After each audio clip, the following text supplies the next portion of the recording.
alianças bastante estratégicas na região do leste ucraniano pela disputa entre OTAN e Rússia vem se formando de maneira bem significativa, o que mostra, pelo menos, que existe um certo interesse, tanto do Putin como da OTAN, tanto do Putin como dos Estados Unidos, em mostrar um poderio geopolítico contra o seu inimigo. Mas será que, de fato, essas alianças vão precisar chegar às vias de fato? Com quem que a Rússia está se aliando e com quem que a OTAN está se aliando e deslocando tropas para causar ali, má impressão para os seus inimigos? Se você quer entender um pouco mais sobre esse assunto e muito mais sobre o conflito ucraniano, geopolítica, atualidades, enfim, tudo para você se manter sempre bem atualizado, já se inscreve no canal, deixa seu like e compartilha esse vídeo, que eu te prometo manter sempre bem atualizado com as notícias fresquinhas, com análise geopolítica um pouco mais criteriosa sobre tudo que rola pelo mundo, tá bom? Se você quiser também, galera, um curso completinho de Geografia e Atualidades para você pré-vestibulando, concurseiro ou interessado em se manter sempre bem atualizado, link aqui na descrição. Tamo junto? Então bora lá pro vídeo, galera. É o seguinte, ó. Essas alianças que estão se formando, elas estão formando um caráter que eu diria para vocês que já mostra que está quase inevitável um conflito. Quase inevitável. Tudo tem solução, claro. Mas essas alianças, geralmente, elas são precedente para um conflito um pouco maior. A Rússia, por exemplo, do Putin, já anunciou que vai fazer exercícios militares navais com alguns parceiros regionais. China, Irã e possivelmente a Venezuela. A Venezuela não exercícios navais, mas uma visita diplomática. Os exercícios militares navais, eles vão rolar, já foram anunciados, e eles vão ser feitos com a China, lembrando que a China é uma das principais potências econômicas mundiais. Essa aliança sino-russa, China e Rússia, Xi Jinping e Putin, coloca pra gente dois grandes atores geopolíticos. A Rússia, pela própria herança da Guerra Fria, com hard power, um poderio militar muito grande, e a China, que faz sim investimento hard power, mas é aquém dos Estados Unidos e da Rússia, mas com grande soft power, influência cultural, com as suas marcas, a economia, cada vez mais crescente. Então essa parceria sino-russa é o completo combo geopolítico necessário para você ser um grande ator. Lembrando que o Putin e Xi Jinping, eu sempre gosto de falar isso, eles já anunciaram, inclusive no passado recente, que eles são melhores amigos. Inclusive trocaram medalhas de melhores amigos. Aposto que você, mesmo tendo melhor amigo, nunca trocou uma medalha. Pois é, galera, Putin e Xi Jinping, eles têm uma parceria tão próxima, tão significativa, que eles já chegaram, inclusive, a trocar essas medalhas.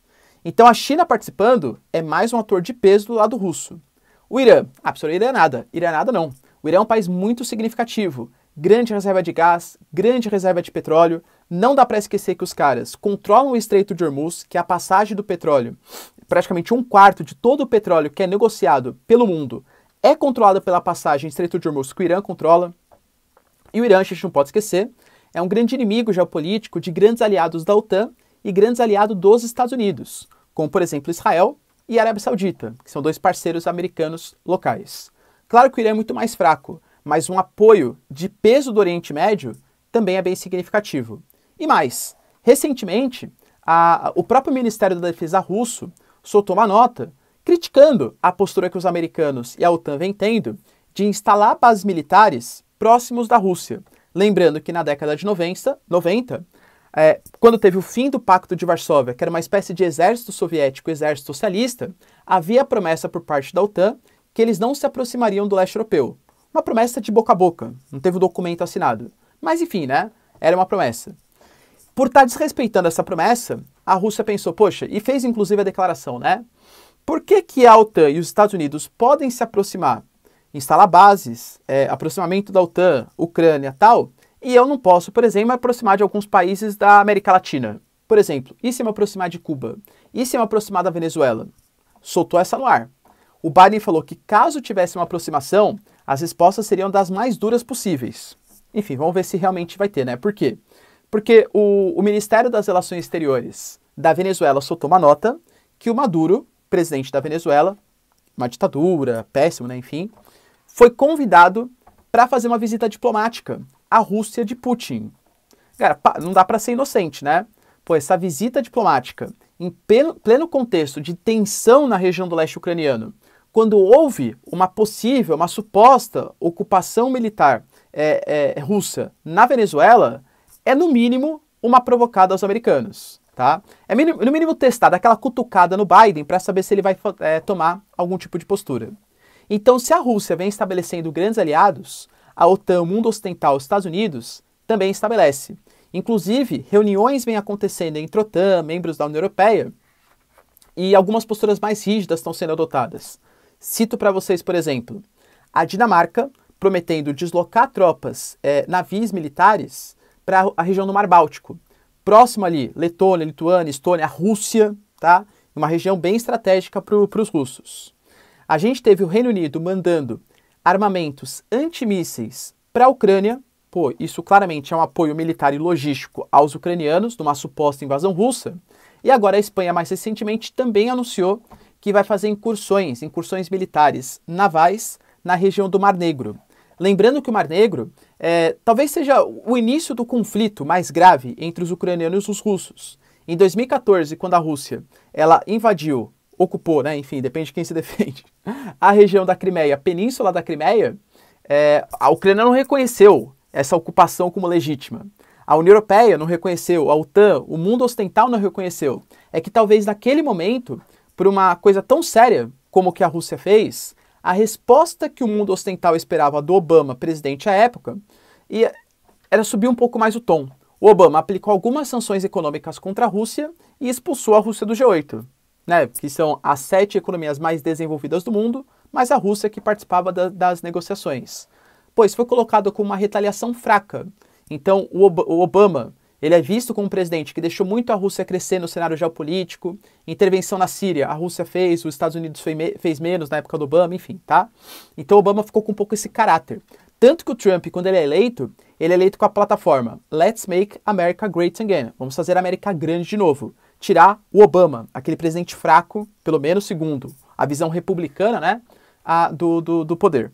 Então essas alianças elas vêm se configurando e elas mostram um deslocamento de tropas. A Rússia com mais 100 mil soldados, navios se aproximando, os equipamentos ali de ataque sendo colocados na fronteira dos dois países.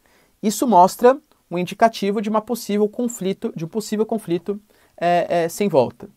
O Biden, ele está dando algumas declarações cada vez mais fortes. Só que a gente sabe que a popularidade do Biden completou um ano de governo recentemente, né?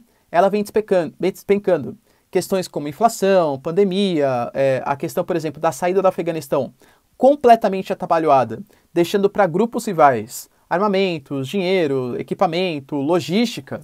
Isso acaba abalando um pouco a popularidade do Biden.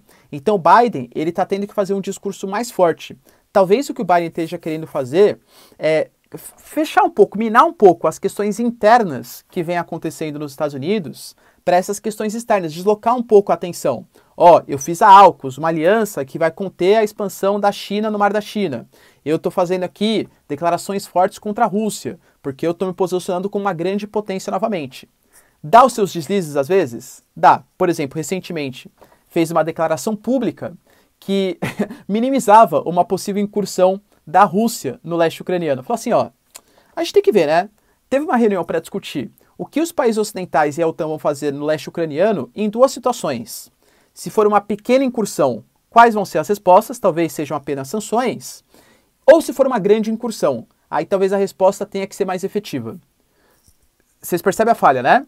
Então quer dizer que os Estados Unidos aceitariam uma pequena incursão. Então, o que os Estados Unidos considera como uma invasão territorial, se for pequeno, pode acontecer, sem grandes problemas. Agora, se for muito grande, é exagero.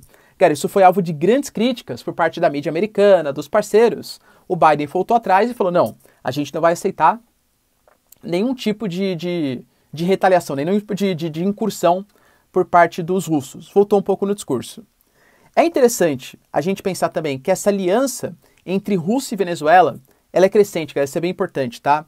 2021, por exemplo, a gente teve uma participação bem significativa de aumento das relações econômicas. 12% do comércio aumentou entre Rússia e Venezuela. Mas o primeiro voo direto entre Caracas e Moscou, seria isso aqui, né? Entre Caracas e Moscou, aconteceu em maio de 2021. Isso mostra um estreitamento das relações econômicas e geopolíticas. Mas, galera, a gente teve, por exemplo, o estabelecimento de alguns planos de cooperação na questão de gasoduto, petróleo e tal. Então já tinha uma aproximação. É que esse convite, ele soa, claro, com uma continuidade do estreitamento das relações entre Venezuela e Rússia, mas muito mais com uma provocação ao mundo ocidental. Tudo bem? Com essas alianças, Vocês acham que existe a possibilidade de ainda não ter o conflito?